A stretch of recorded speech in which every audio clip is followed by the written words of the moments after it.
advice, innovate, and create lasting impact. And today I have my special guest. He's the founder of First Light Studios on Amazon, an e-commerce growth agency that helps legacy brand owners bring their products online with integrity and impact. Other than Mr. Joshua Lee. So great to Welcome. be here, Daniel. Thanks for having Wel- me. welcome, Mr. Joshua on Entrepreneurship 101. And can you please introduce more about yourself at that time? Yeah, for sure. So I have managed about 150 million in Amazon and marketplace revenue over the last 9 years. And a big focus of that is helping established consumer brands take back control of their online platforms. And so that means pricing clarity, governance, and branding control. And that's what my focus has been for almost 10 years now. So it's great to be here. Yes, and thank you so much for sharing your knowledge and wisdom to the world, Mr. Joshua. Thank you. And today let's talk about being you. And let's say if I put my product through retail readiness assessment today, would it pass? And if not, what is one thing holding it back?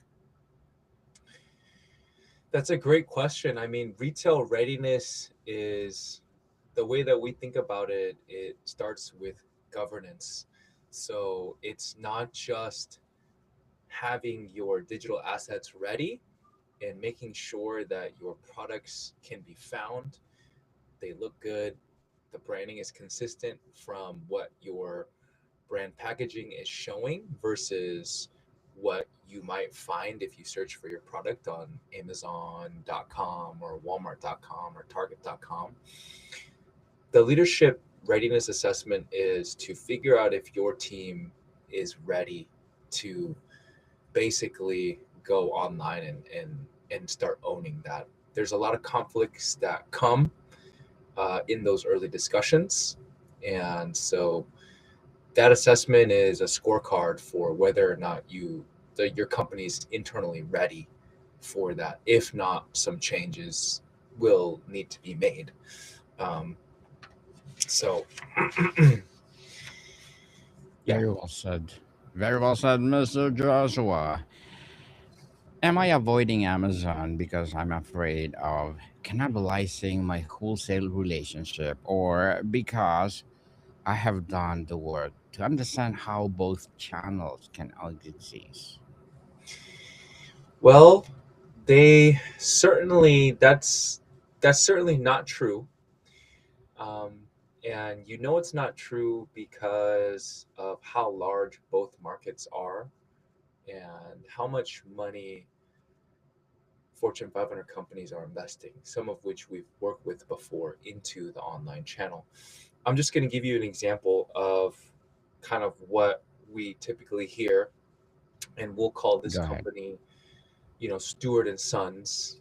Grandpa Stewart started the business, back in the 50s, and he started a crafts business, and he made crafts in his garage, and he wasn't just building these craft tools to build a brand. He was just doing it to build a reputation around his neighborhood. And fast forward to today, his grandson or his nephew is running the business now. And they didn't suddenly stumble into um, Amazon. They got a lot of questions from their customers like, can I buy this online? Why is the price different? Are these products authentic? And they were getting a bunch of inquiries on their online presence. And so, in order to stay relevant in today's digital world, they had to focus on the online piece because that's where all the activity is. And that's what it means to stay relevant in today's world. And so, I would say for Stewart and Sons, um, that story is powerful because it it kind of forces companies to really look at whether or not they want to be alive for the next generation or not. Interesting, Mr. Joshua. When I look at my current pricing, do I know exactly what margin I need to be profitable on Amazon, or after fees, advertising, and logistics? Or am I guessing? Yeah, I would say that's actually a good question. A lot of companies, they think they have an ad problem, but in reality, they have a margin math problem. And what this means is they don't understand all the costs of doing business online. And a big piece of this, particularly if you sell very heavy items like drinks, liquids, if you have a lower average selling price, the cost of fulfillment is going to be exponentially higher than something that's lightweight and expensive, like a consumer electronic thing, right? Like you know a camera is like $1,000, and it's not as heavy as a gallon of detergent or something like that. And so the cost to fulfill a gallon of detergent is more or less equal to a camera, but the cost of a camera is like $1,000 for a good one, maybe like 500 if you go lower, and the cost of a gallon detergent, it's $10. So I would say it, get into the math. If you're a consumer brand, established brand that wants to scale online, you have to get into the math and figure what that math looks like for your product lines. Indeed, do the math. People, so Mr. Joshua, if a professional sellers are already selling my products on Amazon, do I know who they are, what prices they're using, and whether they are winning the buybacks instead of me? Can you repeat the first part of the question? Kind of, kind Yes. of. So if professional sellers are already selling my products on Amazon, Mhm. do I know who they are, what prices they're using, or whether they are winning the buybacks instead of me? That's actually a really good question. Um, the short answer is that you can figure out who it is, but it's hard to figure out who it really is. And the way you dive into that is you look into the seller information available on the public page. Um, Beyond that, you're going to have to do some investigative work and figure out who that seller is by taking a look at who your wholesalers or distributors are, your B2B customers, and start to do that reverse math. I can give you an example. So we have a leader in arts and crafts. They have a great um, great problem, super great, well-known brand, amazing wholesale customer base, has been around for decades and decades. But their pricing, the way that they're priced to the customers, created a big problem where there's a lot of margin to share, even if they go online. So their distributors and wholesalers started selling to people who were listing all their products online, and they weren't able to enforce their map. And they had a ton of offers, and products just flood the Amazon market. And they weren't just losing margin, they were losing trust with their consumers. And what we ended up doing was where most um, people don't start is by looking at their supply chain and looking at their customer list and figuring out of the list of 12 unauthorized sellers, where are they coming from and where's the leakage coming from? who are these sellers so we can cut them off, because they wanted total brand control.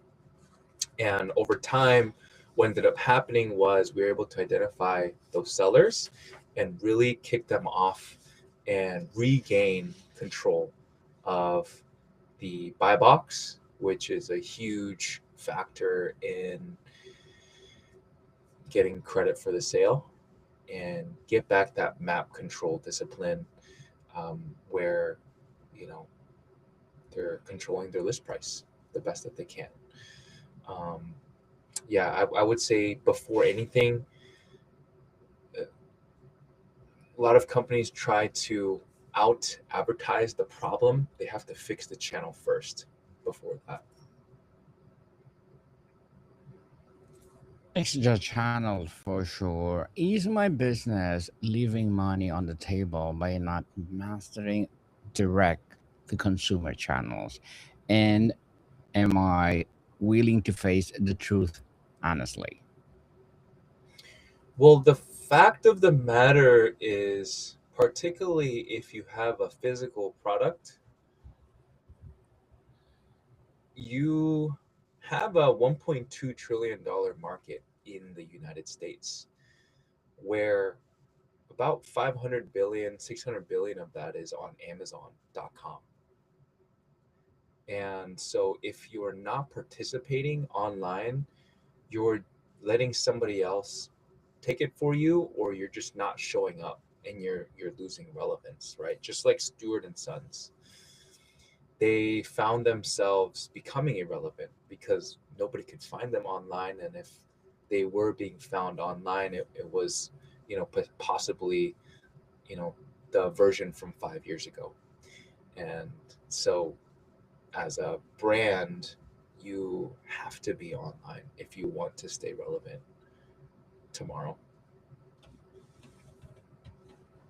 Indeed. So let's talk about you for clarifying your values and approach, Mr. Joshua.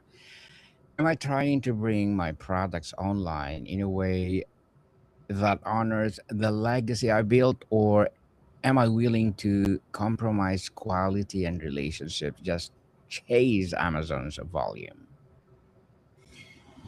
Well, I would say Amazon is not, I would say that's the wrong way to think about it.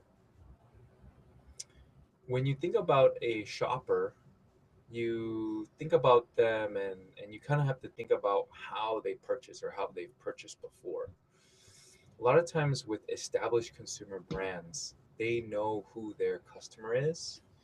And a lot of times, the way that you buy and you make a switch in your brand is a lot more fluid.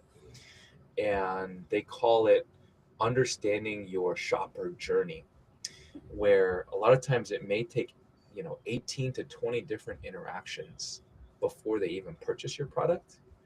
And so they're exploring, maybe they're getting hit with ads from different competitors, and so they end up switching. But I would say just the nature of how shopping and research is done now, it's just done through advertising, your phone, getting hit with ads on Instagram, or you see something, in the store, and over time, um, if you're not online, you just start losing relevance. Um, but yeah, I don't know if I've fully answered that question. Indeed, you did.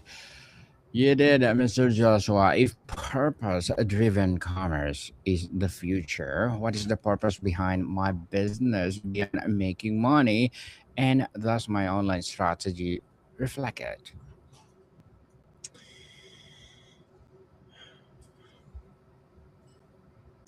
I think that's a good question, and I think a lot of times, particularly established consumer brands, they're owned by families that care about something more than profit.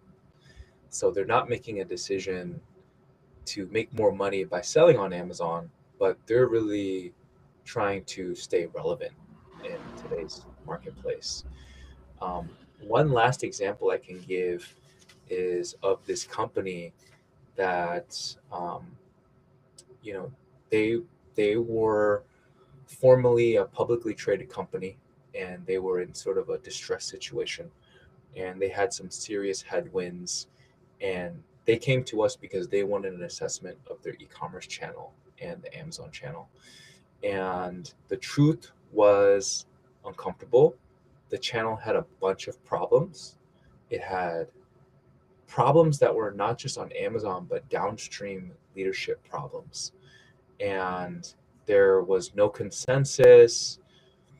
People thought and had different opinions, and they weren't able to come to alignment. There was no single person that had accountability, and there were also family dynamics, so it made it really messy. Um, and we gave them a real plan, but we were honest and said, if you can't fix your leadership problems, none of this will stick. And so eventually they didn't align, and eventually the business ended up closing its doors. Um, and you know, Amazon can't really be the place where you're practicing your leadership. It has to be a place, you know, if leadership can't align, the channel just becomes a mirror. So when we see a bunch of brands that don't look well online, a lot of times we're talking with them, it reflects what's happening internally. So, Joshua, let's talk about the venture capital and Amazon corporate background. When I think about scaling online, I am focused only on what I can extract from the platform or on what I can build relationships, trust, and brand quality that will outlast any single algorithm change. What was the question? So, when I think about scaling online, am I focused only on what I can extract from the platform or on what I can build, like relationship, trust, or brand equity that will outlast any single algorithm change? Also, a complex question. As a business owner, number one thing you're focused on a lot of times is sales and profit. So that has to be the case if you're selling on Amazon long term. Otherwise, you're just losing money. Second thing is the branding and the connection with the shoppers, customers. It can happen through the way that you are branded and uh, the way that you connect with the customer off of Amazon. So again, this goes back to first making sure that you have leadership alignment within your organization to commit to going what they call D2C, direct to the consumer, versus B2B, which is what a lot of manufacturers are starting to do. And there has to be connection points to a shopper and a customer outside of Amazon, because Amazon, you can't really message customers. You don't really know who they are. That's what Instagram is for. That's what TikTok is for, is to open up those communication channels to engage with your shoppers and show them that you guys have personality, you guys are real. And you can't do that on Amazon. Amazon's a marketplace. It's the largest marketplace, and it's where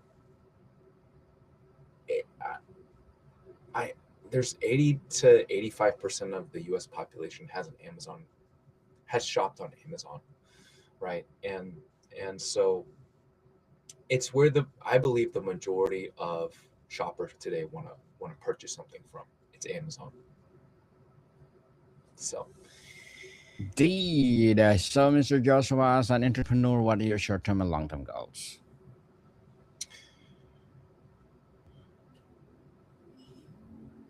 I believe that AI is coming for e-commerce, and internally we are working on a really cool project that will allow established consumer brands to operate their entire e-commerce business using one platform, domestic and international. And it's leveraging agentic AI agents, but also taking what is available in terms of best in class LLMs to autonomously run an e-commerce business. We believe that's where the future is going, and that's a chance for established legacy brands to actually catch up. Because if folks are starting now in the e-commerce journey, they're pretty late, but through an agentic commerce, you can actually catch up instantly. So that's kind of the long term. You're not going to read that here or anything like that, but um, that's what we believe and we love. We've got some really cool, great friends of mine that are starting to build it out now. Um, so I'm really excited for where that'll take us, and I think we're a couple years from getting there where AI will actually start impacting a lot of e-commerce because everything's done manually right now and done through broken teams and multiple individuals. Um, but we believe over time, agents are going to be able to do that. I mean, they can now. Looking forward for, yes, good luck to your goals, Mr. Joshua, and looking forward for more success. And what will be your piece of advice for those people out who want to be entrepreneur like you? The number one skill you can develop as an entrepreneur is leadership. It's very cliche, but when you actually start diving into leadership, you start understanding that it's really driven by who you believe you are to be as an individual. The cool thing about entrepreneurship is that it's so driven by you as a person, and the deeper you're able to go with yourself, with understanding your strengths, your weaknesses, your past, your future aspirations, and really finding peace through all of that and conviction, that will determine the potential greatness, the outcomes as an entrepreneur. The deeper you go, the greater the possibility of doing something amazing.